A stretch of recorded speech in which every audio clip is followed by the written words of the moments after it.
Hey, scholars, we're going to do something a little different today. We're going to bring one of our stories to life, and I need you all to help me do that, okay? So today, I want you all to be heroes instead of scholars. Heroes instead of scholars, okay? So I want you to think about this. Have you ever played a game where you had to trick someone to win? Whether it was hide and seek or sneaking past gardens or Roblox, think about that for a second. Have you ever had to do that? Great. Imagine doing that, but instead of sneaking past your friends, you guys are going to sneak into a city using a giant horse. Now, I said we were going to have to use our imaginations today, so we can tell this is not a horse, but this is going to be our wooden horse today. This is going to be one of the sneakiest, cleverest stories in history. It's going to take teamwork and trickery, so I'm really, really going to need your help.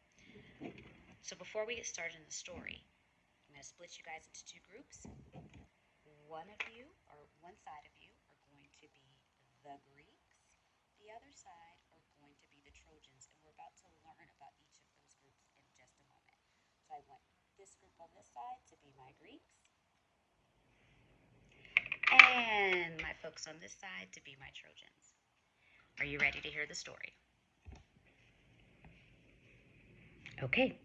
A long, long time ago, before TikTok, before phones, before pizza, before Roblox, there were the Greeks. Here are Greeks. And our Trojans. There are Trojans. These two groups didn't get along. They didn't like each other. The Greeks had been trying to capture the city of Troy, where the Trojans lived, for a decade. How many is a decade? How many years is a decade? You got it. 10 years. Can you imagine playing tug of war for 10 whole years? Both sides were exhausted. Okay, somebody needed to come up with something else because no one was winning. They tried climbing walls, sneaking through gates, fighting battles. Nothing was working. Okay?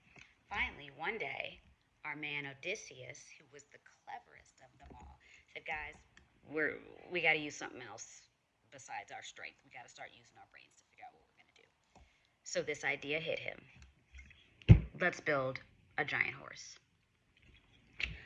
Of course, his counterparts were like, "A giant horse? How is this going to help us?" Right? He's like, "No, I got it. We're not just going to build this horse. We're going to build it and we're going to hide inside of it, and then we're going to give it to the Trojans as a gift." Because that's what they did back then. When one side of the army admitted defeat, they would give their opposing side a gift to just kind of say, "Hey, you guys are the best. You're the strongest. Here's a gift to you. We give up." So this was Odysseus's idea, and his army said, "Hey, might as well, because what we're doing is not working. Let's try something new." So they hid inside of this horse. Some of the army hid inside this horse, and the other side of the army sailed away. So the Trojans thought they were leaving, right? So that night,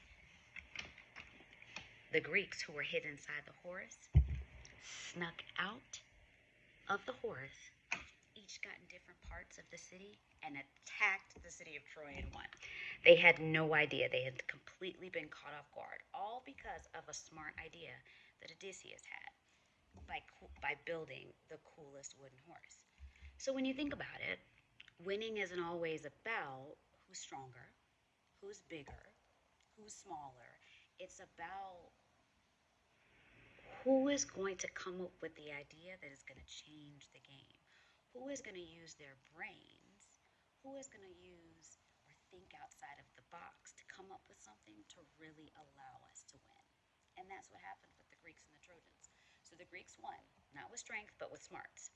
And the Trojan horse became one of the greatest tricks and stories ever told. So, what's the lesson? Sometimes the best way to solve a problem isn't by pushing harder and harder and harder. It's by thinking smarter. Now it's your turn. If you had to sneak into a castle, what would your Trojan horse be? Right, because that's not something that we use now. Giving someone a Trojan horse in 2025 isn't what we would do. What would your gift be?